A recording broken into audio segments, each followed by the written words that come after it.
पाप मोचनी एकादशी की व्रत कथा। धार्मिक मान्यताओं के अनुसार इस पाप मोचनी एकादशी के व्रत करने के साथ कथा का पाठ करने से समस्त पाप नष्ट हो जाते हैं और 1000 गोदान करने का फल प्राप्त होता है। जाने पाप मोचनी एकादशी की व्रत कथा। हिंदू धर्म में एकादशी का विशेष महत्व है। ऐसे में ही चैत्र मास के कृष्ण पक्ष की एकादशी को पाप मोचनी एकादशी कहा जाता है।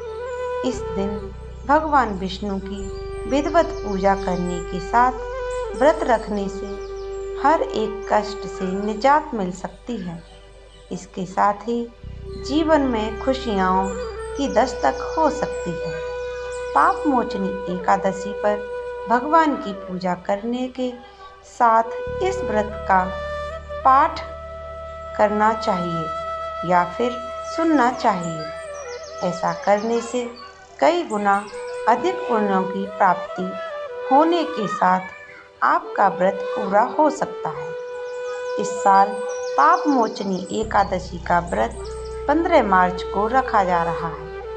इस दिन से खरमास भी आरंभ हो रही है। आइए जानते हैं पाप मोचनी एकादशी की व्रत कथा। पौराणिक कथा के अनुसार अर्जुन ने कहा, हे कमल नयन, मैं ज्यों-ज्यों एकादशियों के व्रतों की कथाएं सुन रहा हूँ, त्यों-त्यों अन्य एकादशियों के व्रतों की कथाएं सुनने की मेरी जिज्ञासा बढ़ती ही जा रही है। हे मधुसूदन, अब कृपा कर आप चैत्र माह के कृष्ण पक्ष की एकादशी के विषय में बतलाइए। इस एकादशी का नाम क्या है? इसमें कौन से देवता का पूजन किया जाता है तथा इस व्रत का क्या विधान है? हे श्री कृष्ण, यह सब आप मुझे विस्तार पूर्वक बताने की कृपा करें। भगवान श्री कृष्ण ने कहा, हे अर्जुन, एक बार यही प्रश्न पृथ्वीपति मांधाता ने लोमस ऋषि से किया था। जो कुछ लोमस ऋषि ने राजा मांधाता को बताया था वही मैं तुमसे कह रहा हूँ। राजा मांधाता ने धर्म के गुहातम रहस्यों के ज्ञाता महर्षि लोमस से पूछा, हे ऋषि श्रेष्ठ, मनुष्यों के पापों का मोचन किस प्रकार संभव है? कृपा कर कोई ऐसा सरल उपाय बताएं जिससे सहज ही पापों से छुटकारा मिल जाए। महर्षि लोमस ने कहा, हे नृपति, चैत्र मास के कृष्ण पक्ष की एकादशी का नाम पाप मोचनी एकादशी है। उसके व्रत के प्रभाव से मनुष्यों के अनेक पाप नष्ट हो जाते हैं। मैं तुम्हें इस व्रत की कथा सुनाता हूँ। ध्यान पूर्वक श्रवण करो। प्राचीन समय में चैत्र रथ नामक एक वन था। उसमें अप्सराएं किन्नरों के साथ विहार किया करती थी।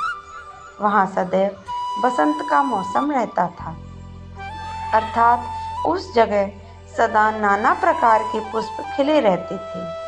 कभी गंधर्व कन्याएं विहार किया करती थीं, कभी देवेंद्र अन्य देवताओं के साथ क्रीड़ा किया करते थे। उसी वन में मेधावी नाम के एक ऋषि भी तपस्या में लीन रहते थे। वे शिव भक्त थे। एक दिन मंजू घोषा नामक एक अप्सरा ने उनको मोहित कर उनकी निकटता का लाभ उठाने की चेष्टा की। इसलिए वह कुछ दूरी पर बैठ वीणा बजाकर मधुर स्वर में गाने लगी। उसी समय शिव भक्त महर्षि मेधावी को कामदेव भी जीतने का प्रयास करने लगे। कामदेव ने उस सुंदर अप्सरा के भ्रू का धनुष बनाया, कटाक्ष को उसकी प्रत्यंचा बनाई और उसके नेत्रों को मंजू घोषा अप्सरा का सेनापति बनाया। इस तरह कामदेव अपने शत्रु भक्त को जीतने को तैयार हुआ। उस समय महर्षि मेधावी भी युवावस्था में थे और काफी हष्ट-पुष्ट थे। उन्होंने यज्ञोपवीत तथा दंड धारण कर रखा था। वे दूसरे कामदेव के समान प्रतीत हो रहे थे। उस मुनि को देखकर कामदेव के वश में हुई मंजू घोषा ने धीरे धीरे मधुर वाणी से वीणा पर गायन शुरू किया तो महर्षि मेधावी भी मंजू घोषा के मधुर गाने पर तथा उसके सौंदर्य पर मोहित हो गए। वह अप्सरा मेधावी मुनि को कामदेव से पीड़ित जानकर उनसे आलिंगन करने लगी। महर्षि मेधावी उसके सौंदर्य पर मोहित होकर शिव रहस्य को भूल गए और काम के वशीभूत होकर उसके साथ रमण करने लगे। काम के वशीभूत होने के कारण मुनि को उस समय दिन रात का कुछ भी ज्ञान न रहा और काफी समय तक वे रमण करते रहे। तदुपरांत मंजू घोषा उस मुनि से बोली, हे ऋषिवर, अब मुझे बहुत समय हो गया है, अतः स्वर्ग जाने की आज्ञा दीजिए। अप्सरा की बात सुनकर ऋषि ने कहा, हे मोहिनी, संध्या को तो आई हो, प्रातः काल होने पर चली जाना। ऋषि के ऐसे वचनों को सुनकर अप्सरा उनके साथ रमण करने लगी। इसी प्रकार दोनों ने साथ साथ बहुत समय बिताया। मंजू घोषा ने एक दिन ऋषि से कहा, हे विप्र, अब आप मुझे स्वर्ग जाने की आज्ञा दीजिए। मुनि ने इस बार भी वही कहा, हे रूपसी, अभी ज़्यादा समय व्यतीत नहीं हुआ है, कुछ समय और ठहरो। मुनि की बात सुन अप्सरा ने कहा, हे ऋषिवर, आपकी रात तो बहुत लंबी है, आप स्वयं ही सोचिए कि मुझे आपके पास आए कितना समय हो गया। अब और ज़्यादा समय तक ठहरना क्या उचित है? अप्सरा की बात सुन मुनि को समय का बोध हुआ और वह गंभीरतापूर्वक विचार करने लगे। जब उन्हें समय का ज्ञान हुआ कि उन्हें रमण करते 57 वर्ष व्यतीत हो चुके हैं, तो उस अप्सरा को वह काल का रूप समझने लगे।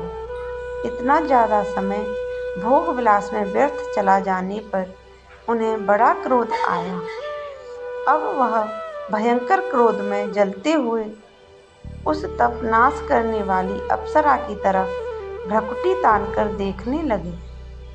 क्रोध से उनके अधर कांपने लगे और इंद्रियां बेकाबू होने लगी। क्रोध से थरथराते स्वर में मुनि ने उस अप्सरा से कहा, मेरे तप को नष्ट करने वाली दुष्टा, तू महापापिनी और बहुत ही दुराचारणी है, तुझ पर धिक्कार है। अब तू मेरे श्राप से पिशाचिनी बन जा। मुनि के क्रोधयुक्त शाप से वह अप्सरा पिशाचिनी बन गई। यह देख वह व्यथित होकर बोली, हे ऋषिवर, अब मुझ पर क्रोध त्याग कर प्रसन्न होइए और कृपा करके बताइए कि इस श्राप का निवारण किस प्रकार होगा। विद्वानों ने कहा है, साधुओं की संगत अच्छा फल देने वाली होती है और आपके साथ तो मेरे बहुत वर्ष व्यतीत हुए हैं, अतः अब आप मुझ पर प्रसन्न हो जाइए, अन्यथा लोग कहेंगे कि एक पुण्य आत्मा के साथ रहने पर मंजू घोषा को पिशाचिनी बनना पड़ा।